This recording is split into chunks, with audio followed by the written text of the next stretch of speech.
नमो वरहंतारं नमो सिद्धारं नमो वार्यारं नमो बुद्ध्यारं नमो लोये सबसाहुरं शुद्धात्मानमनेकान्तं साधुमतं मंगलम् वन्दे सन्दृष्टिसिद्ध्यर्थं सन्दृष्ट्यर्थप्रकाशकम् मंगलम भगवान वीरो मंगलम गोप्तम गणे मंगलम कुंद कुंदाद्यो जैन धर्मोस्त मंगलम सर्वमंगल मांगल्यम सर्व कल्याणकारकम प्रधानम सर्वधर्माणाम जैनम जयतु शासनम।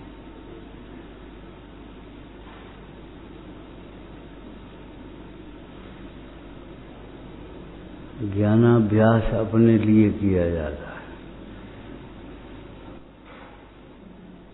अपने भूले हुए स्वरूप को याद करने के लिए, अपने हित अहित का निर्णय करने के लिए।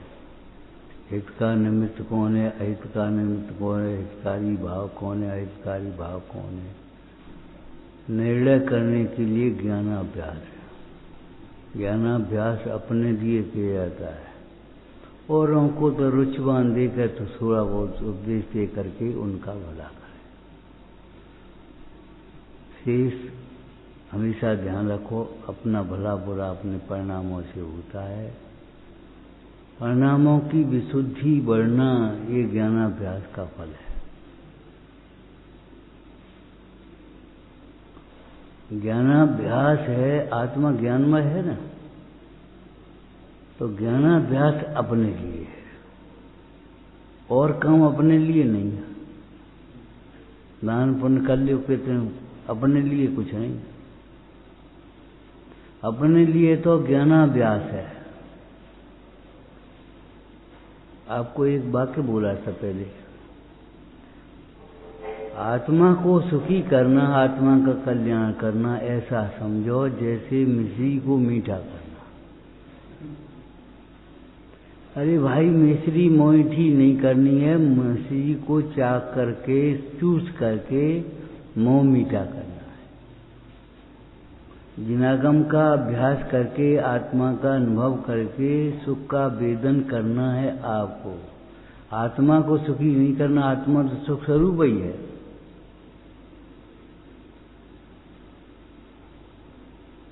ये वाक्य हम क्यों कह रहे हैं वीर शासन जयंती के दिन?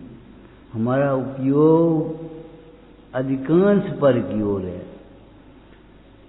भैया को समझा देना, अरे तुम तो समझ ले, पहले भैया को तो समझाएंगे। भैया कर रहा बहन को समझा देना, पुत्र कह रहा पिता को समझा देना, पिता कह रहा पुत्र को समझा देना। स्वयं को समझने की गरज ही नहीं है, हम तो सब जानते ही हैं।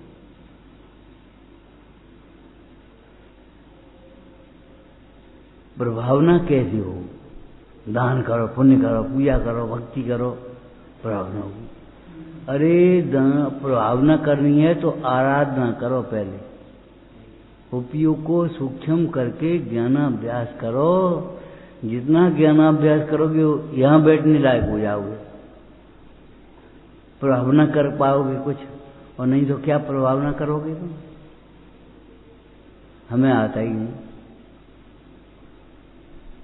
तैयारी करके बोलो मत, हमेशा तैयार रहो।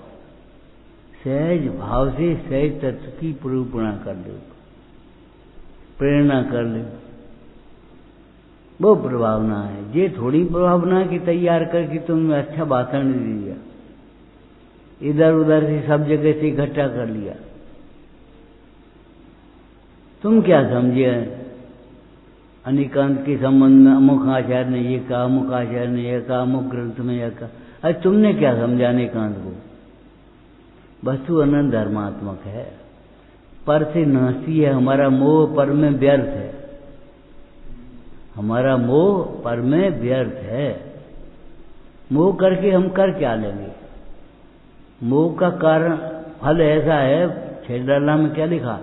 भूले आपको बाज मनी, न अपना भला न पर का भला। जो मोह करे उसका भी भला नहीं, और जिससे मोह करे उसका भी भला है। तुम परिवार से खूब मोह करो, परिवार का क्या भला हो जाएगा? और तुम्हारा क्या भला हो जाएगा बताओ? मोह छोड़ोगे तो परिवार को मोह छोड़ने की प्रेरणा तो भी मिल जाएगी।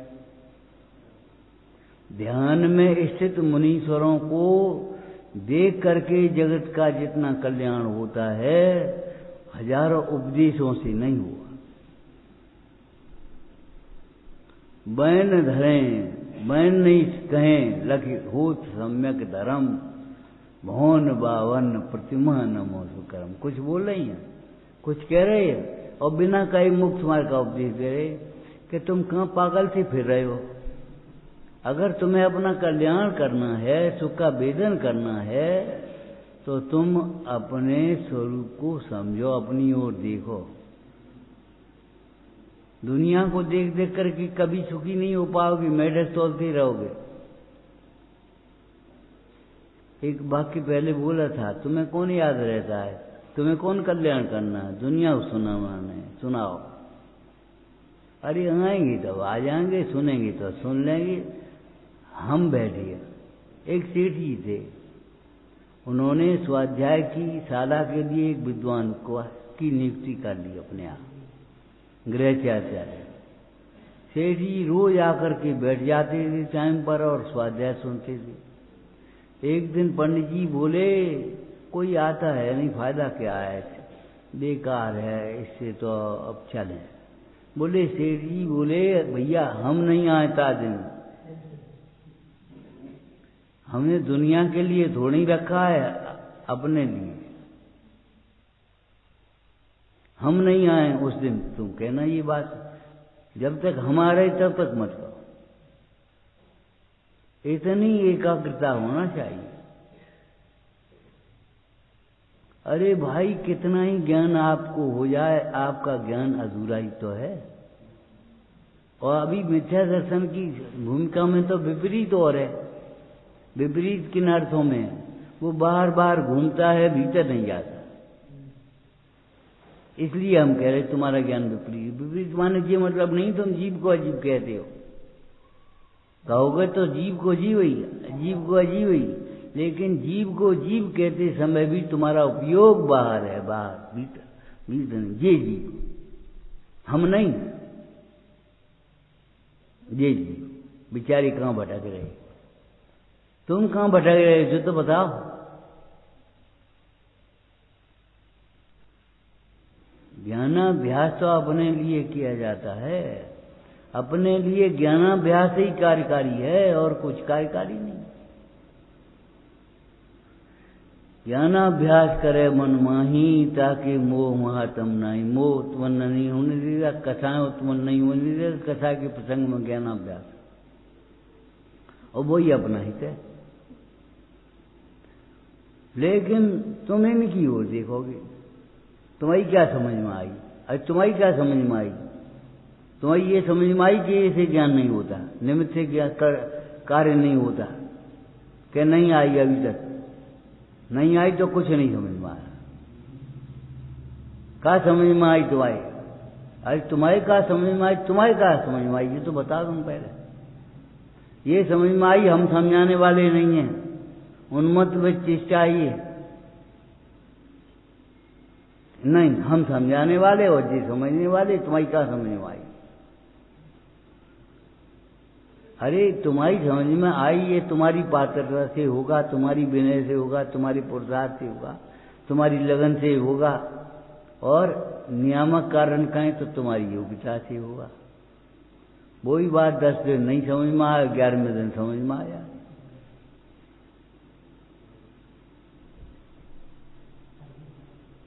जीवन चला जाता है, नहीं समझ में आती।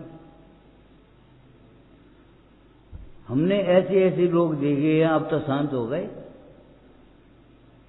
जो विद्वान आए भाई से पूछे, महाराज राग किसका, पुद्गल का, जीव का? हो तो जीवन में तो ठीक है, बस संतुष्ट हो गए। राग पुद्गल का है, इसका अर्थ क्या है? जैसे पुद्गल से सुख नहीं होता, ऐसे राग से सुख नहीं होगा। पुद्गल जैसे लक्ष्य करने लायक नहीं है, ऐसे राग लक्ष्य करने लायक नहीं है। प्राकृतिक तुम्हारे भाव नहीं है, औपाधिक भाव है।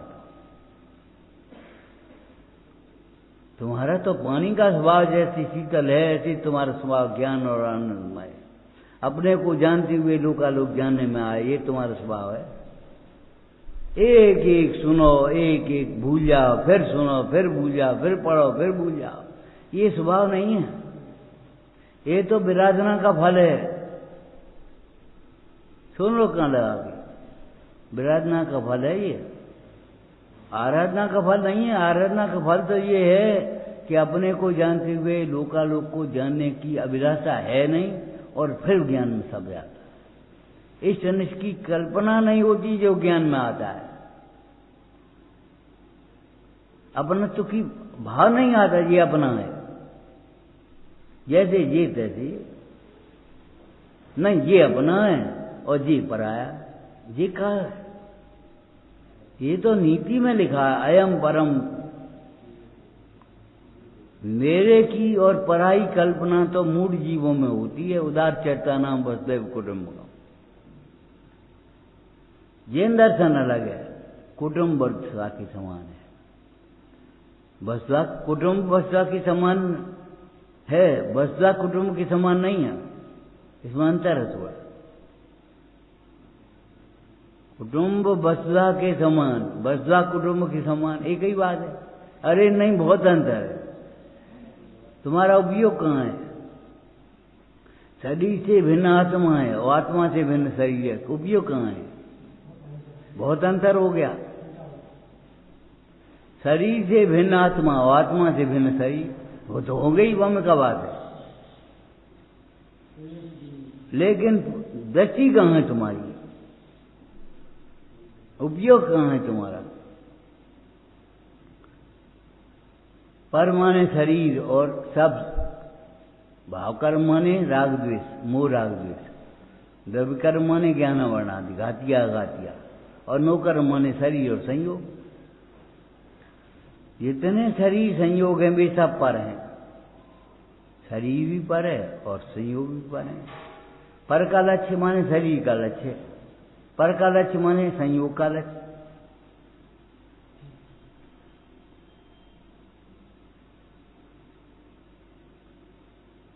देर में आने वालों को ये भी तो लगे कि हम देर हो गई, नहीं तो जब आ जाएंगे तब शुरू होगा। ये तरीका थोड़ी है कोई, हालांकि करता धरता कोई नहीं है। अब आ रहे, अब आ रहे, अब आ रहे। मेढक तोलने जैसी व्यवस्था है संयोग की, समूह की। चाहे तो नहीं हो सकता।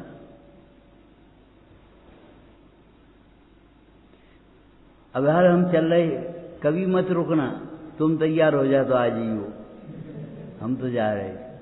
तब वो जल्दी आएगा, नहीं तो धीरे हो जाएगा। ये भी रुका है, ये भी एक लेट हो गया, और नहीं तो उसको अकेले लगेगा, अरे हम लेट हो गए।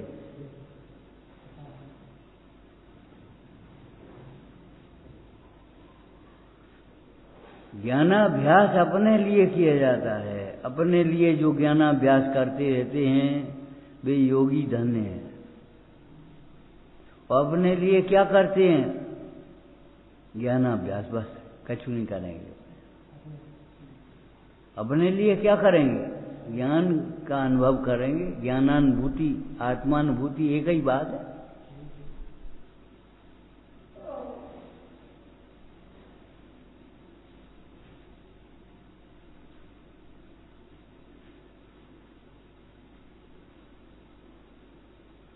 जिनागम के विरुद्ध विचार भी मत करना कभी।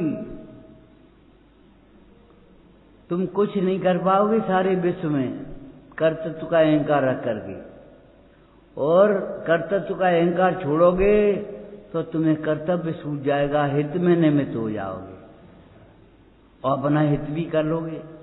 और नहीं तो कुछ भी नहीं कर पाओगे, ना अपना हित कर पाओगे न पर का हित कर पाओगे।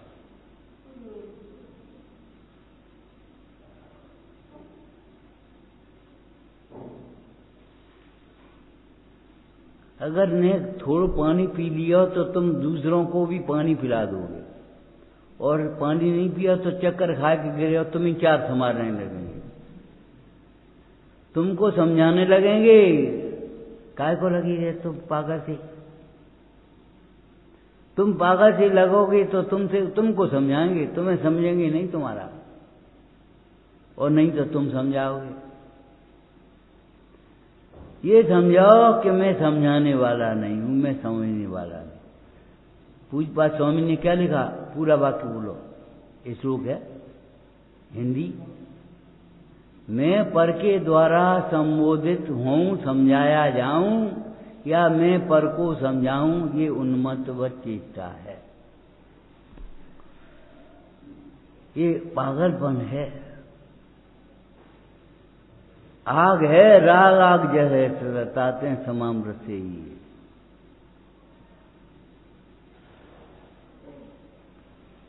आग है ये। मैं पर को समझाऊं और पर से समझूं, तुम्हें कोई नहीं समझा सकता जब तक तुम नहीं समझोगे, और तुम किसी को नहीं समझा पाओगे जब तक स्वयं समझाओगे। अज्ञानी समझता नहीं, और ज्ञानी को समझाने की जरूरत नहीं। किसको समझाओगे तुम?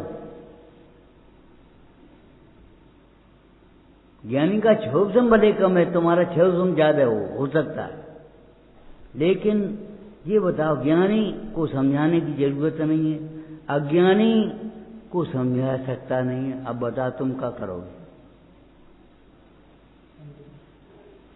केवल अभिमान, केवल अभिमान। मैं समझाता हूं, मैं अच्छा समझाता हूं, मेरी सभा में बहुत शांति रहती है। बस तेरी सभा कहां से शांति रहेगी?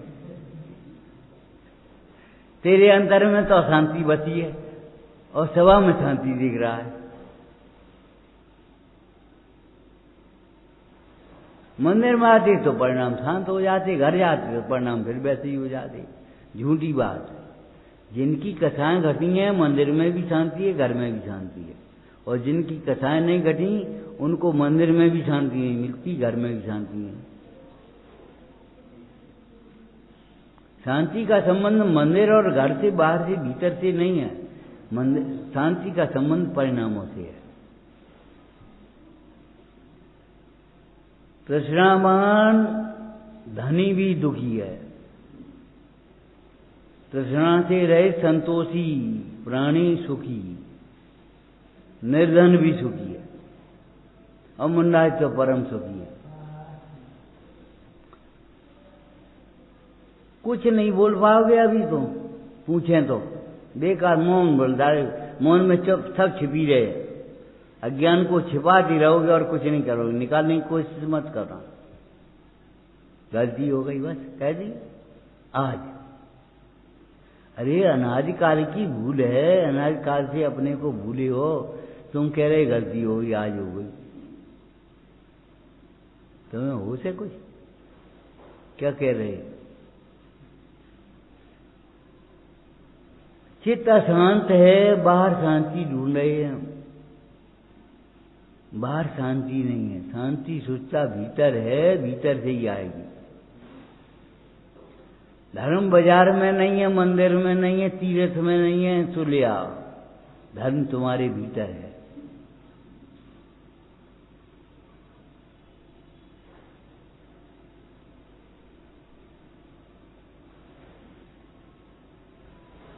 समझ गए कि नहीं समझेगी?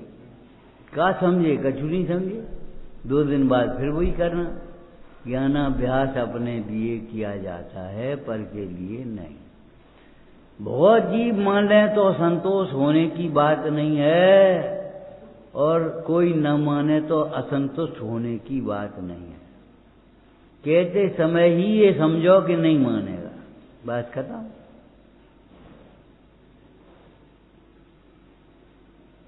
परिणमन होता है भाई वस्तु का, मानना न मानना कहाँ होता है। मानता नहीं कि मान सकता नहीं।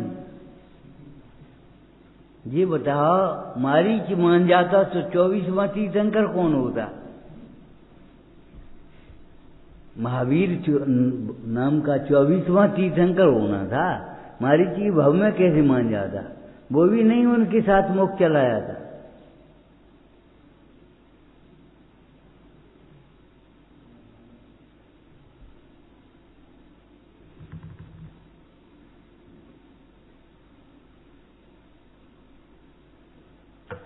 अपना स्वरूप ही समझो, अपना हितैषी भी समझो। अपना हितैषी कौन है, शत्रु कौन है, ये सोचो। जब विषय कषाय शत्रु कहे गए हैं व्यवहार से, तो विषय कषायों में उलझाने वाले शत्रु हैं कि मित्र हैं? वे भी शत्रु ही होंगे। और विषय कषायों से निकालने वाला, आराधना की प्रेरणा करने वाला शत्रु नहीं है, मित्र है। लगता उल्टा है। पानी में तैरने वाली मछली को आदमी उल्टा ही लगता है, हम क्या करें।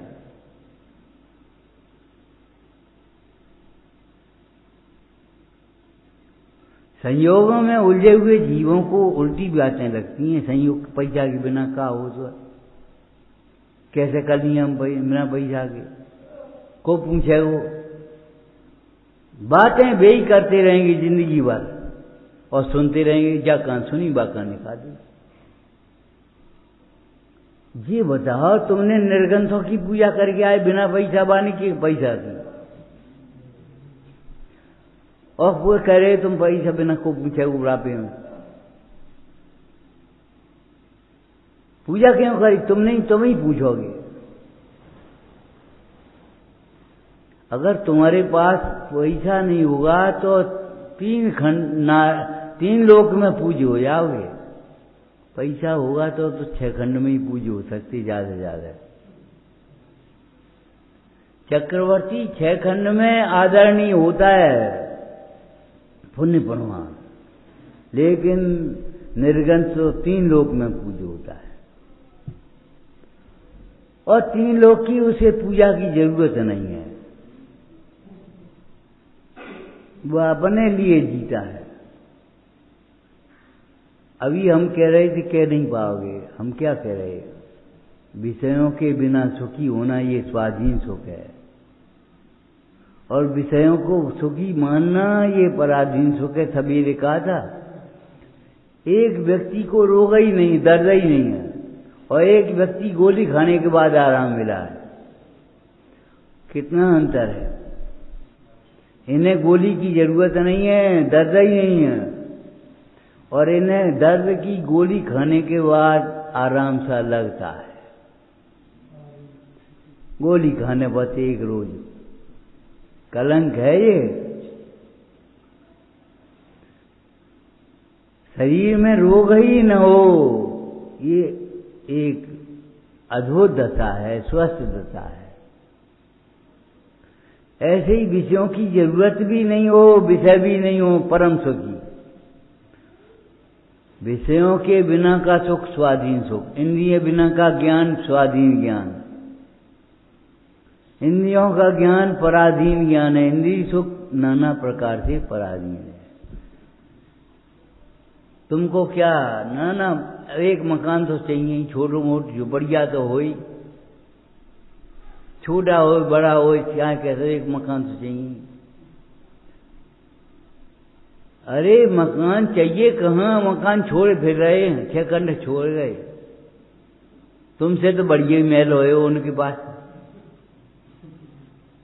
जिसको भी छोड़ करके गए हैं।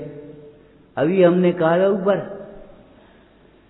जिस 6 खंड का वैभव छोड़ करके आत्मा की आराधना करने के लिए निकल गए, सोचो सोचो, कहाँ जोड़ जोड़ में लगे हो। जोड़ तोड़ की राजनीति अच्छी नहीं। बात तोड़ लो, बात जोड़ लो, बस काम खत्म हो गया। अरे भाई, 2 द्रव्य हमेशा भिन्न रहते हैं, क्यों सोचते हो जोड़ तोड़ की भाषा। जोड़ तोड़ की भाषा कसाय की भाषा है। अनेकांत तो अस्थि नास्ति रूप है, सत असत रूप है, तत असत रूप है, पर द्रव्य से भिन्न है कि नहीं है। और तुमने पर द्रव्य से भिन्न नहीं समझा तो अनेकांत का समझो तुम। आत्मा एकांतमय है माने आत्मा पर से भिन्न है। अरे हमने पर में अपनी सत्ता मान रखी है, ये हमारी भूल है अनादिकाल की। शरीर को अपना मान लिया, परिवार को अपना मान लिया, पैसा को अपना मान लिया। आत्मा को कब समझोगे? आत्मा सुनते है मानो किसी और ही की बात है।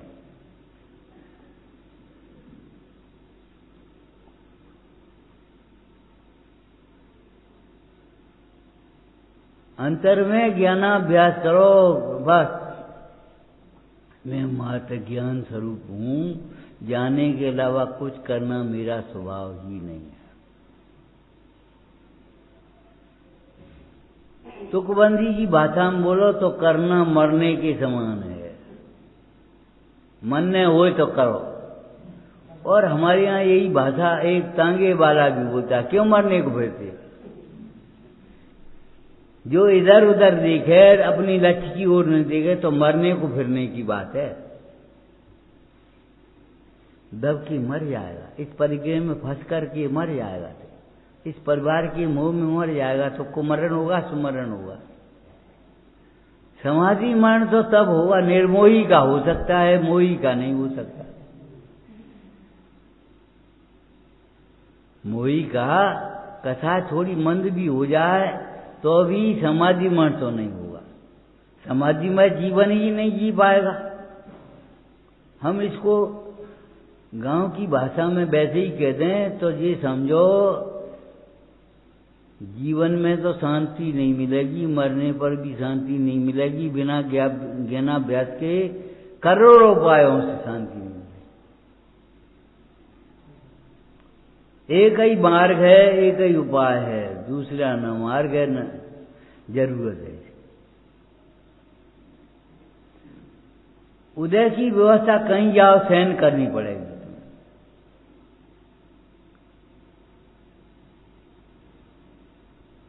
ये बड़ा दुर्भाग्य है। अपनी कथा अच्छी लगती है, दूसरी कथा बुरी लगती है। अपनी कथा बुरी लगने लगे, धन्यवाद।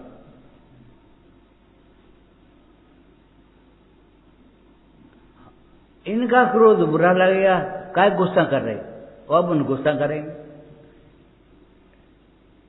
इनका मान बुरा लगेगा, अपना मान अच्छा लगता है। उसको स्वाभिमान के नाम पे, जाने काय काय के नाम पे पूछते रहेंगे। समझेंगे ही नहीं ये मान है, ये माया है, ये लोभ है। आचार्यों ने कसायों का वर्णन काय को किया? विद्वानों ने कसायों का वर्णन काय को किया है कि अपने में ऐसी कसाय हो तो छोड़ देना, और नहीं हो तो आ न जाए, ये सोच लेना। अनुमोदना भी न हो जाए। कसाय दुख का कारण है, कसाय की अनुमोदना भी दुख का कारण है। कसाय करना अच्छा नहीं है, कसाय कराना भी अच्छा नहीं है। दे ही काम करो, वैसे ही काम करो, और फिर कहो कसा कर रहे। अरे जिसे राग होगा द्वेष तो आएगा ही। ये वीतरागियों का मार्ग अलग है, न राग न द्वेष। राग का भाव किए बिना द्वेष का भाव नहीं कर सकते, समझ लो, ध्यान रख कर। तुम सोचो गुस्सा नहीं हो तो राग नहीं होगा तो गुस्सा नहीं है, और तुम्हारे प्रति राग होगा तो तुम्हारे प्रति क्रोध भी होगा। कैसे बैठे हो? पढ़ते क्यों नहीं हो? खाली क्यों बैठे हो? अपना टाइम बर्बाद क्यों करते हो? अब ये कौन करा रहा है? आपको दिख रहा है ये क्रोध कह रहा है, लेकिन ये भीतर राग है। इसके राग बिना कौन डांट सकता है? माता जैसे अपने बेटे को डांट सकती है, पड़ोसन नहीं डांट सकती।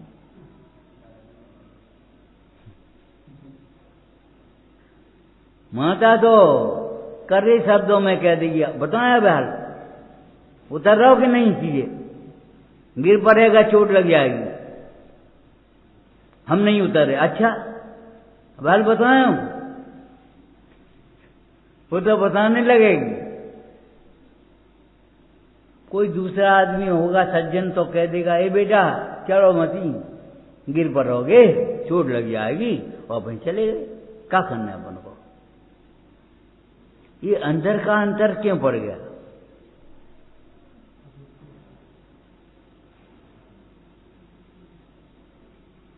कथा करना भी दुख का कारण है, कथा कराना भी दुख का कारण है, कथा की अनुमोदना भी दुख का कारण है। ज्ञानी जीव को ज्ञान में कथा की अनुमोदना भी नहीं होती, मजा आएगा, कभी अनुमोदना नहीं होती। जिसे अपना कार्य करने का हर्ष बहुत है, तो अपना कार्य बिगड़ जाने का विषाद भी बहुत है। हर्ष विषाद की भाषा राग द्वेष की भाषा है, न हर्ष है न विषाद है, ये भी तरह का है।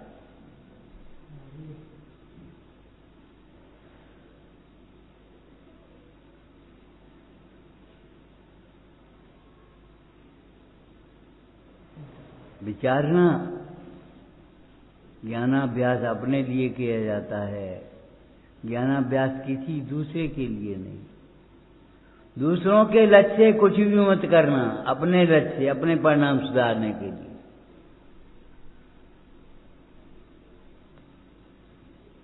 कोई सुने तो सुनाना नहीं, ये नहीं कह रहे, लेकिन नहीं सुने तो सुनाओ काय को। वो नहीं सुनने के लिए स्वतंत्र है, अनसुनी कर देने के लिए स्वतंत्र है, तो तुम भी मौन रहने के लिए स्वतंत्र हो, याद रखना। ज्ञानियों के कथन को कभी अनसुना करना भी नहीं, और अनसुना कोई करे तो सुनाते भी मत रहना। गुरु पूर्णिमा का दिन आज कहा जाता है किसानों में। अपने यहाँ तो मुंडाजों का चातुर्मास होता, गुरुओं का समागम, अपेक्षा, ठीक है भाई, अच्छी बात है, कोई बात नहीं। लेकिन गुरु पूर्णिमा के दिन ये बात को समझ लेना, आत्मा का गुरु आत्मा ही है। चाहे किसी का गुरु बनना नहीं और चाहे किसी को गुरु बनाना नहीं। आज के दिन ये बात समझ लेना, चाहे किसी को गुरु बनाना नहीं और चाहे किसी का गुरु बनना नहीं। ज्ञानी का शिष्य बनना अच्छा है अज्ञानी के गुरु बनने से। मूर्ख मित्र से शत्रु विद्वान अच्छा है। विद्वान शत्रु भी होगा तो विद्वता की बात करेगा, और नहीं तो मूर्ख मित्र भी होगा तो भोगों में फंसाएगा। सावधान रहना मूर्खों की ममता से। गुरुओं के अनुशासन में परिचय सहन करके भी देना। अज्ञानी का गुरु बनाना भी नहीं और अज्ञानी को गुरु बनाना भी नहीं। ध्यान रखना। क्या अच्छी बातें, अच्छी बातें, अरे घूरे पे काय को तुम छांट रहे हो अच्छी बातें।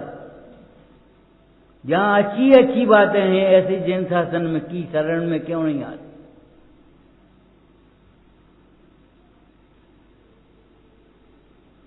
बस टीवी में अच्छी बातें देख रहे, अखबार में अच्छी बातें देख रहे, जिनवाणी में अच्छी बातें अच्छी हैं, सो नहीं देख रहे। हाँ,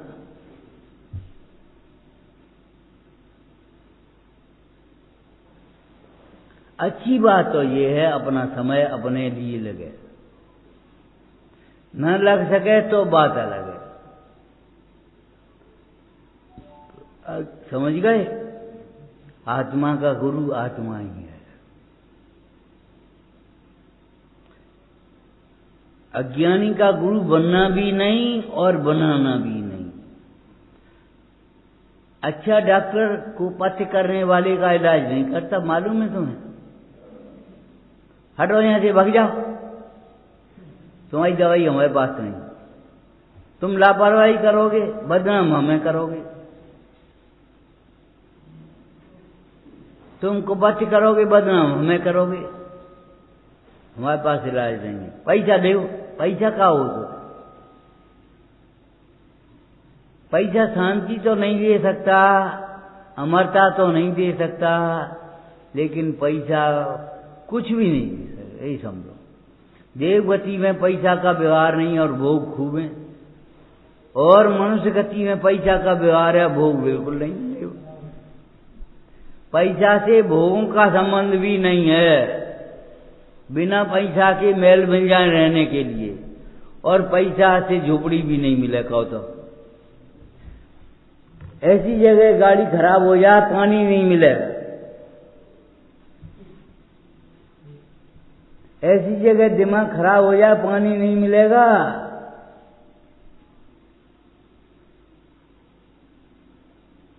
सुख का संबंध भोगों से मत जोड़ना और भोगों का संबंध पैसा से मत जोड़ना कभी। ये गुरु भक्ति है, समझ गए? गुरु भक्ति क्यों? निर्गंथ होते हुए भी परम सुखी है, बिना परिग्रह के भी जिया जा सकता है, सुखी जीवन जी जा सकते हैं।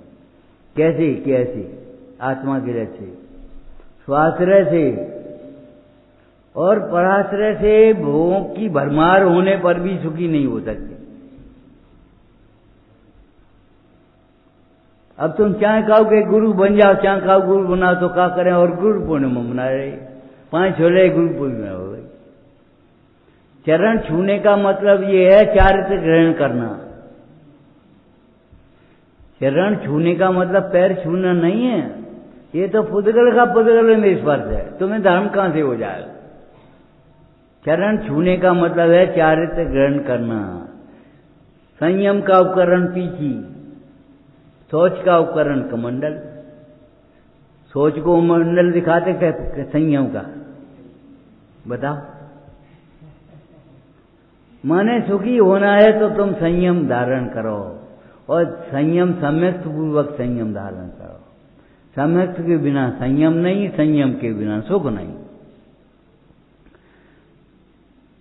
बार बार आत्म स्वरूप को दर्शाते हैं, आत्मा का हित दिखाते हैं, वे गुरु कहलाते हैं। आत्मावलोकन में ये परिभाषा कही। ये मत भूल जाना कभी, आत्मा का गुरु आत्मा ही है। जैसे गुरु तुम्हें टोंकता है, ऐसे अपने को टोंकना सीखो। गुरु जैसे तुम्हें संबोधती है, ऐसे तुम अपने को संबोधना सीखो, तो काम बन जाएगा। और कोई हमें समझाए, कोई हमें समझाता है, टोंके नहीं, कहे नहीं कछु, बस। जिसे गुरु की टोंक बुरी लगती है, उसको दुनिया टोंकती है। ध्यान रखना, गुरु की टोंक को जो भली प्रकार से समझ जाता है, उसे दुनिया नहीं टोंक पाती, कोई नहीं टोंक पाता। गुरु सूक्ष्म दृष्टिधारी होते हैं, अंतर्दृष्टि वाले होते हैं, अद्भुत गुरता वाले हैं गुरुवर हमारे। वो गुरता काय में भरी है? आत्मा में भरी है, उसको बारंबार प्रकट करो भाई, पहचानो, प्रतीति करो, भरी है भीतर, बाहर से नहीं आएगी। तृष्णा में मत उलझे रहो। सारी जिंदगी में जितना कमा पा रहे हो, उतना तो तुम्हें जन्म के समय मिल जाए। वो सोचो, रत्नों के विमान बना लोगे तुम, और वहां रत्नों के विमान मिल गए और छोड़ के चले आए। मिल भी गए और छोड़ना भी पड़े। देवों का वैभव भी तुमको करना पड़ा। अपना वैभव ही शाश्वत है, अपना वैभव ही उपाधि है, अपना वैभव ही भोगने योग्य है, और अपना वैभव ही स्वाधीन है। विचारना भाई। ओम नमः। हे जिनवाणी भारती तोय जपो दिन में, शरणा गए को पावे सुख चैन। या वाणी के ज्ञान से सूझे लोकालो, सो वाणी मस्तक नमो सदा देत हूँ।